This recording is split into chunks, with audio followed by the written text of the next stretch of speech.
querido Padre Ayrton, nosso pároco, demais irmãos e irmãs aqui presentes na Igreja Matriz, já mencionados pelo Padre Ayrton e cumprimentados antes do início desta solenidade, irmãos e irmãs que rezam conosco pelas ondas das rádios Curimataú e Agreste, as duas aqui de Nova Cruz, Rio Grande do Norte, irmãos e irmãs que rezam conosco pelas redes sociais da nossa paróquia, nossa página no Facebook, ou a TV Web Imaculada, nosso canal no YouTube. A noite de hoje é a noite. A celebração de hoje é a celebração mais bela da Igreja e ela dispensa comentários. Ela fala por ela mesma.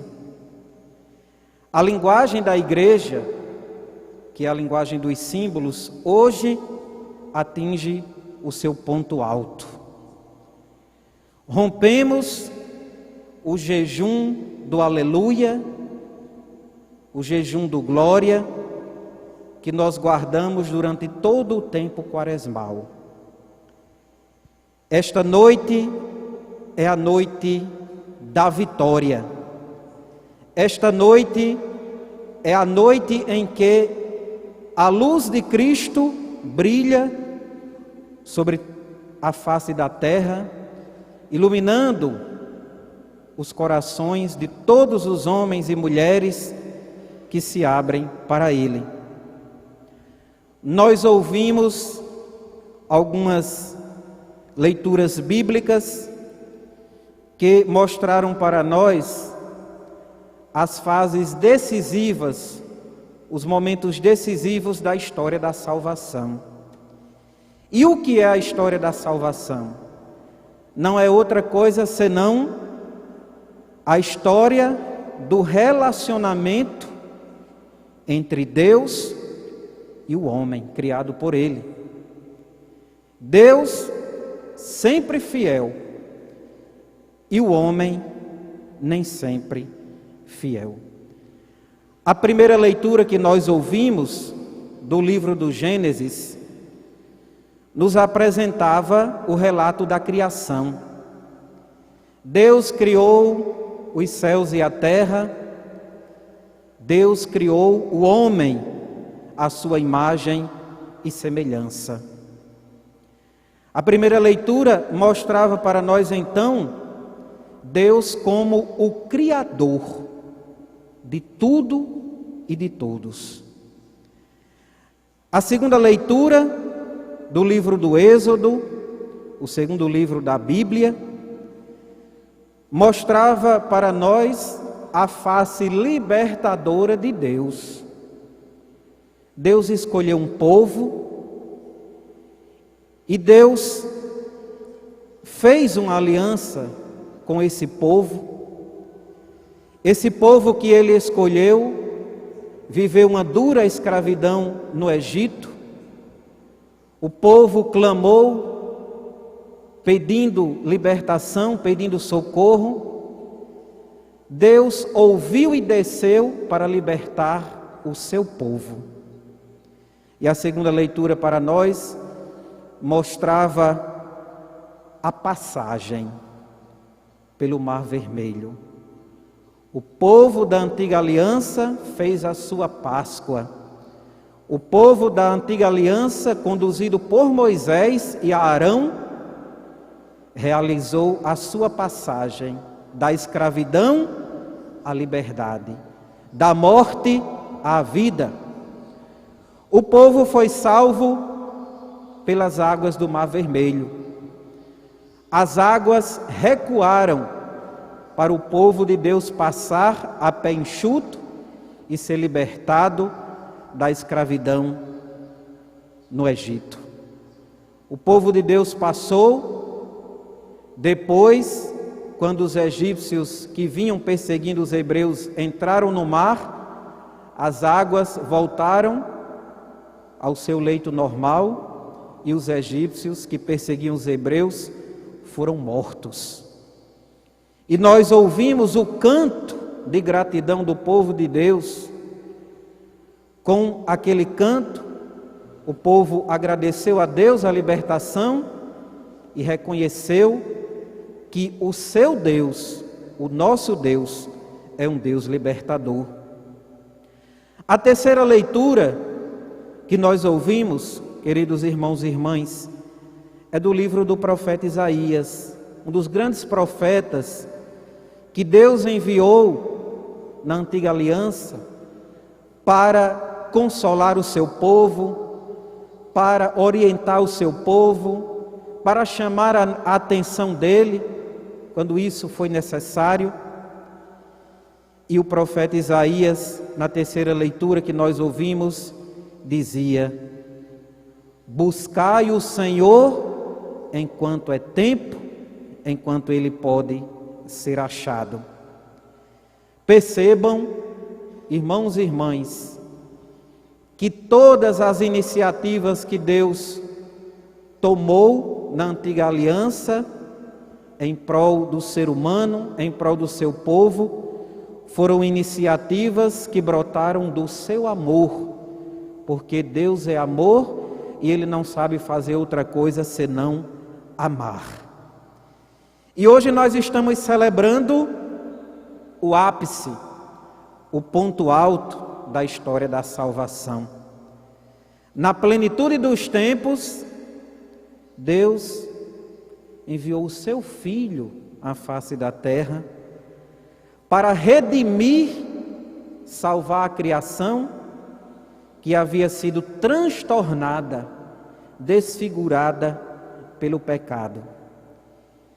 A criação estava feia, a criação havia saído dos planos que Deus tivera e sonhara ao criar tudo, mas Deus não abandonou a criação à sua própria sorte. Pelo contrário, tudo fez para que o homem e a criação não descessem ainda mais o abismo no qual tinham sido jogados pela astúcia de Satanás. O Filho de Deus se encarnou. Deus desceu,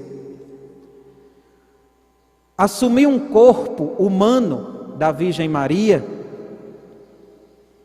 colocou sobre seus ombros o pecado da humanidade, quitou na cruz a dívida que toda a humanidade tinha com o seu Pai, e ao ressurgir, ao ressuscitar, no primeiro dia da semana, na madrugada do domingo, como nós ouvimos no relato do Evangelho de São Marcos, ele venceu o pecado, a morte, reconciliou o homem com Deus, assegurou a paz entre o céu e a terra.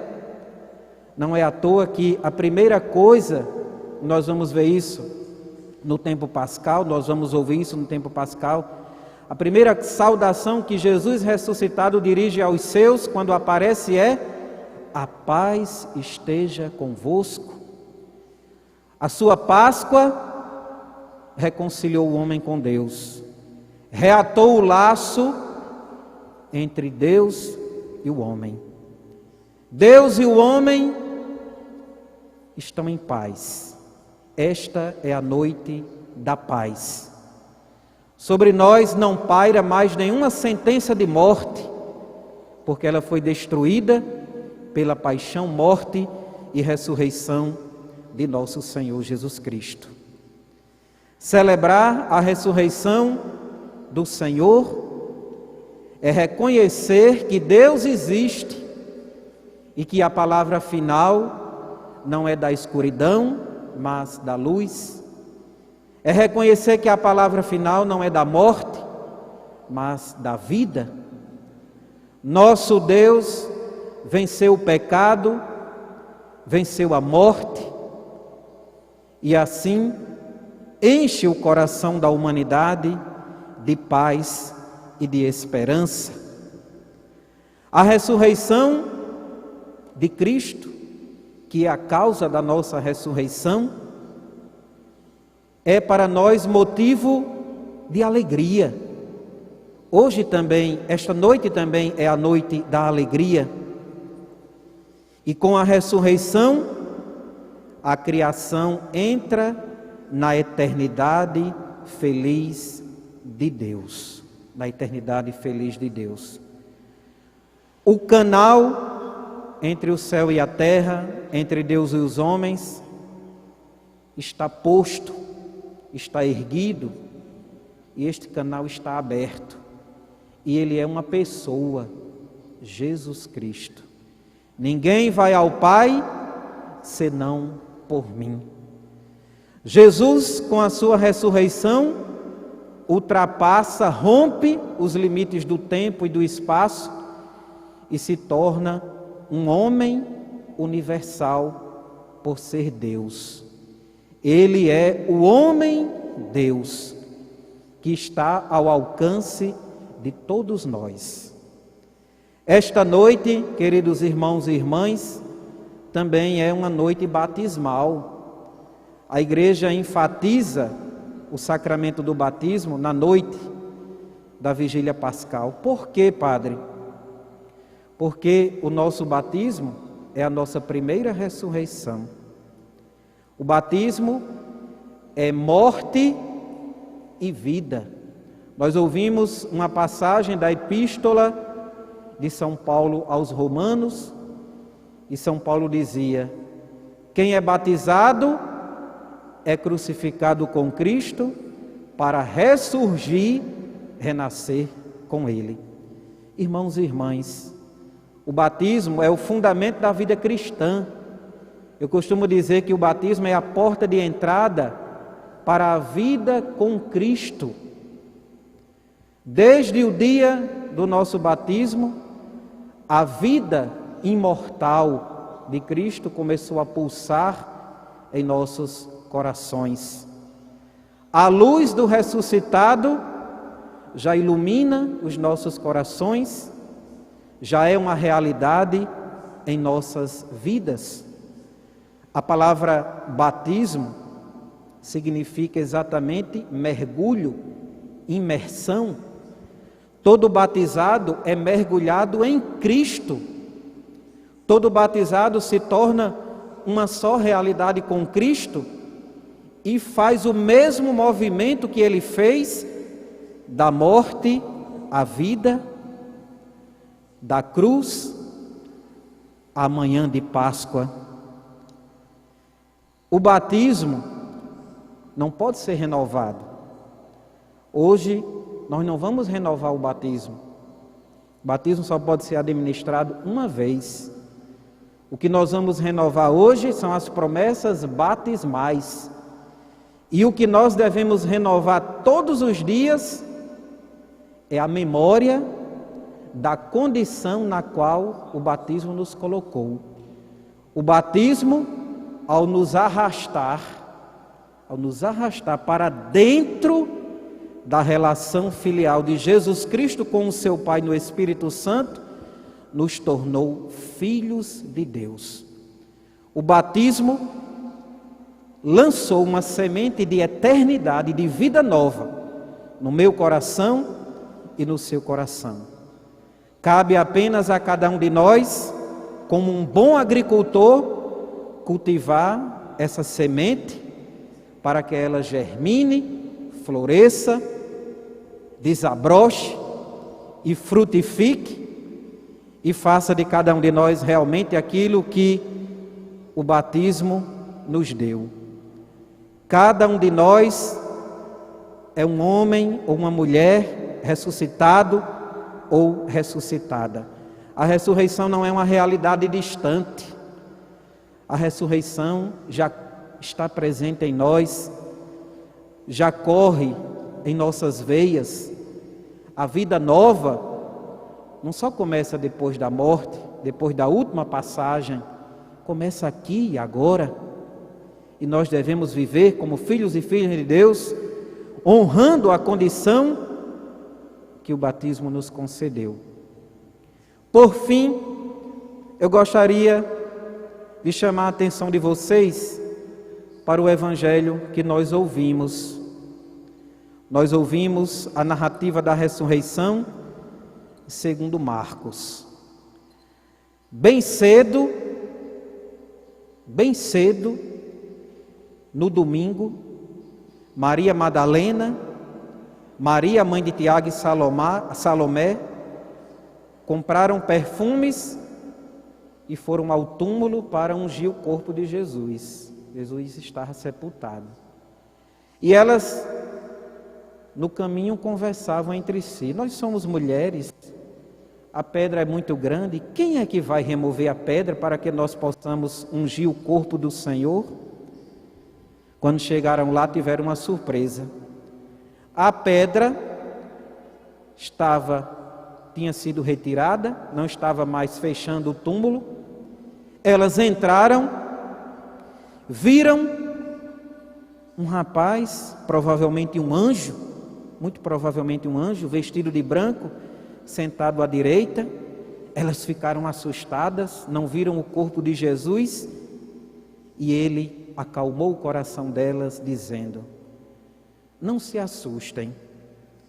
Vocês estão procurando Jesus, aquele que foi crucificado? Ele não está aqui. Ele ressuscitou, como tinha dito. E ele irá encontrar vocês na Galileia.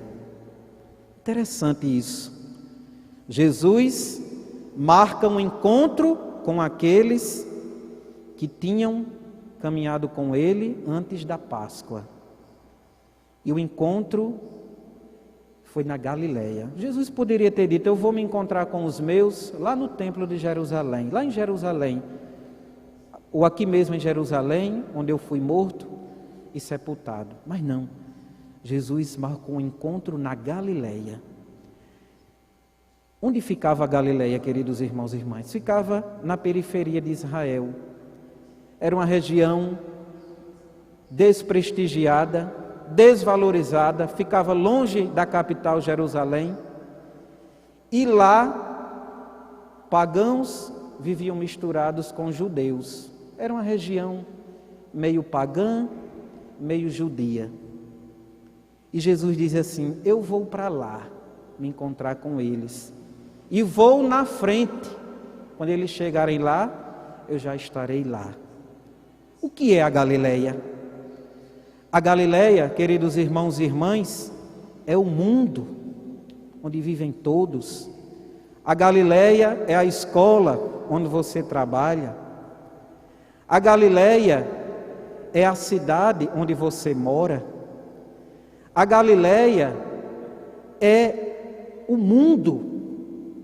Jesus ressuscitado, como eu falei há pouco, rompeu os limites do tempo e do espaço.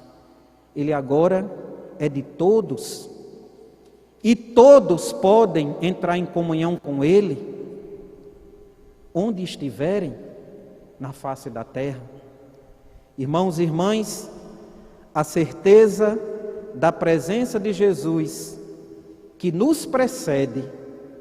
Às vezes nós costumamos dizer assim: eu vou sair para levar Jesus aos outros. Não, ninguém sai para levar Jesus aos outros. Em primeiro lugar, porque Jesus não é um objeto. Em segundo lugar, porque Jesus, com a sua ressurreição, já preencheu toda a face da terra e está presente em todos os lugares. Na verdade, o que nós vamos levar para o outro é o anúncio, para que o outro desperte para a presença de Cristo que está com ele. Só não é reconhecida, mas Cristo está na Galileia. Cristo está na face da terra e pode ser buscado e alcançado por todo aquele que abre o coração para Ele. Louvado seja nosso Senhor Jesus Cristo. Para sempre seja louvado.